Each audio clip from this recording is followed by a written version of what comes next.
All right, promoting economic security and equity. We call this redistributing income. So this is where it's, first bullet point there. It's federal and income, federal and state. We could probably include there as well. Income taxes are used to pay for all these different areas. All right, whether it's Social Security to food stamps to unemployment. All right, different welfare programs are all funded through our taxes. All right, and this is why it becomes a controversial topic. It becomes very politicized. Republican versus Democrat, liberal versus conservative. Because if you look down the list, you see that billions of dollars are spent in these areas. And that's American dollars. It's not like it's just money that's being printed and used in those areas. That's coming out of our pockets. So people have much more of a viewpoint on how much should be spent, when and where it should be spent in these areas. All right. So a couple examples would be the idea of equity, funding education. Remember, the idea of equity is the idea of fairness. So what is fair and what is not fair? What things should be paid for? What things shouldn't be paid for? Who should get access to it? Who shouldn't? All right, so sometimes that comes into question as far as what's equitable, what's fair, and what's not fair. All right, economic security. Two terms here. Why don't you star both these or highlight both these terms? These are terms I want to make sure you guys understand, and we'll talk about them in more detail. But a social safety net, I always think of it as like a trapeze net, right? The trapeze artist is walking the rope. He or she falls. The net catches them. And that's kind of what a social safety net was designed to do. Medicare, welfare programs was to catch you when you fall, get you back on your feet, now you're good. Okay, so, and again, that's kind of where some of that controversy comes in. Do people stay on it longer than they should or need to? And do people take advantage of it? I'm sure we could all say yes, that happens. How do you go about, determining who is and who isn't taking advantage of it? That becomes a little bit maybe more difficult for the governments to do. But that's why it's become such a debatable topic.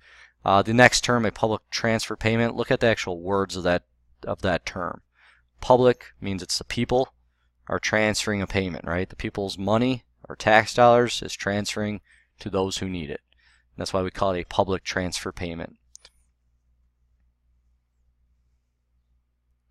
And then that last statement is just kind of summing that concept up. The goal of our taxes, our income taxes, is to try to make the distribution of income more equal. And that's why we call it redistributing income, because we're taking the nation's money and we're distributing it to those who are in need.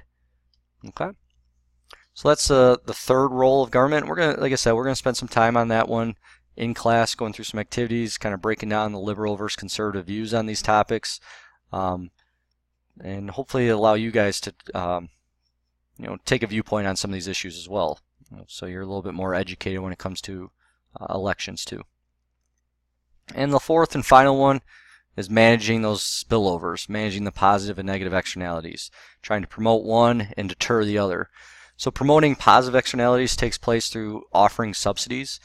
A subsidy is when the government pays you to do something in the economy, right? So they're going to pay for positive economic activity to take place.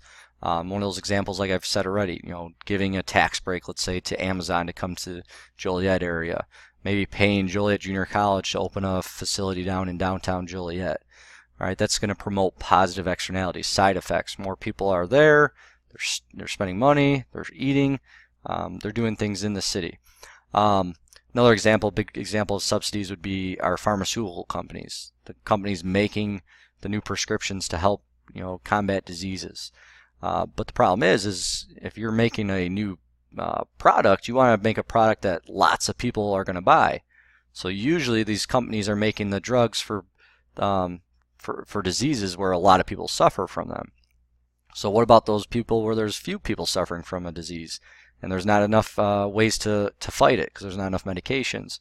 So the government will come in and say, hey, we're going to give you money to do your research to create this product. All right, so do the work, we'll pay for the work, and then once you actually make it, you can benefit and reap the benefits of it. You can sell the product and take the profits.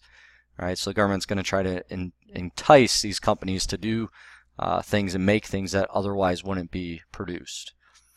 And then the opposite of that is to deter those negative externalities. So instead of giving money, they're going to take your money. All right, so if you're polluting too much, they're going to fine you. All right, if you're doing types of economic activity you're not supposed to do, you're going to have to pay a fine. Going back to the cigarette example, I remember when those rules and laws went into place for the first time, a lot of restaurants and bars were kind of avoiding enforcing it. All right, they were afraid that people weren't going to come to their restaurants and eat if they couldn't smoke, or come to their bar and drink if they couldn't smoke. So at first, some businesses were like, we're not going to do this. Well, the local towns and cities started fining them for not following the law, and then over time, they all fell in line and they started following those rules.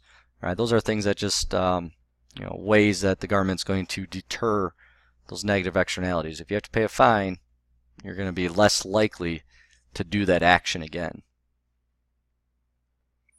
All right, and then to kind of sum this all up, should be a simple answer here. How is the government's role in a market economy funded? And I'm sure you guys all said taxes. But this is, sorry about that. This is also what becomes, the controversy, or why it becomes that government's role in our system becomes difficult, because, maybe this is my opinion, but it seems like whenever things go wrong, the first group of people we want to blame, it's the government's fault.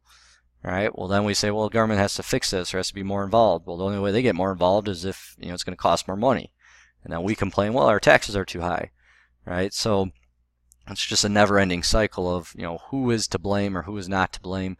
Might be just a base problem in society today, again, maybe my opinion, but it seems like today we often want to blame someone else for our problems and expect someone else to fix them, which maybe isn't the best approach to take, but that's also what makes this part of what we're learning here kind of controversial and kind of debatable as far as when, where, and how much government involvement needs to take place. Okay, so that sums up the government's role in a market economy. You should have the notes done on those three parts: the circular flow model, the elements or fundamentals of modern market economy, and now the government's role in a market economy. Those three parts of the notes should be done. We'll use class time then to go over those in a little bit more detail, apply that information to some other concepts and to some situations to better understand this.